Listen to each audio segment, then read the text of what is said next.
تو یہ بھی قربانی ہے، یہ ساری قربانیاں ہیں۔ یاد رکھیں ہمیں زندگی کے ہر موڑ پر آزمایا جاتا ہے، آزمائش ڈالی جاتی ہے۔ ہم خوشحال ہیں تو آپ یہ نہ سمجھیں بہت اللہ کا احسان ہے، مجھے کوئی پریشان نہیں، احسان اس کا ضرور ہے، اس کا کرم ضرور ہے، اس کی رحمت ضرور ہے، اس کی عنایت ضرور ہے، لیکن یہ یاد رکھیں یہ اس کی آزمائش نہ ہو۔ یہ آزمائش میں ہوتی ہے، قرآن فرماتا ہم دے کر بھی آزماتے ہیں، لے کر بھی آزماتے ہیں۔ تو جس حال میں بھی بندہ ہو اپنے رب کی طرف متوجہ رہے، انشاءاللہ ایک وقت آئے گا کہ اس کی قربانی قبول کر لی جائے گی اور اللہ تعالیٰ اس کو اپنا محبوب بندہ بنا لے گا، اپنا پیارا بندہ بنا لے گا۔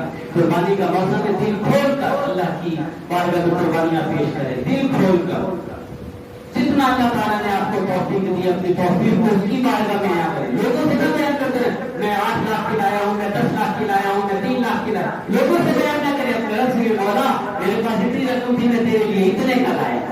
تنہائی میں بیٹھے لوگ ہم سے پوچھتے پھرتے ہیں جانور جا رہا ہے ہمیں کتنے کا لیا، کتنے کا لیا، ہر شخص پوچھ رہا ہوتا ہے۔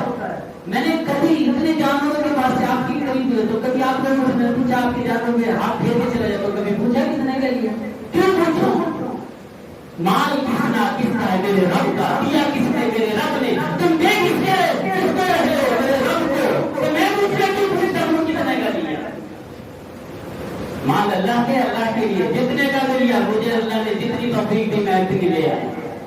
اپنے رب کے آگے بیان کرو میرا جانور کتنے کا، اے اللہ دیکھ میں کتنا خوبصورت ہے، اپنے رب سے کہو، دنیا والے سے نہیں، لوگوں سے نہیں، دکھلاؤ نہیں لوگوں کو، اپنے رب سے کہو اے اللہ دیکھ کتنا فرقہ لائے، اگر تو قبول کرے تو تیری مہربانی ہے اور نہ قبول کرے تو مولا مجھے اس سے اچھی توفیق دے۔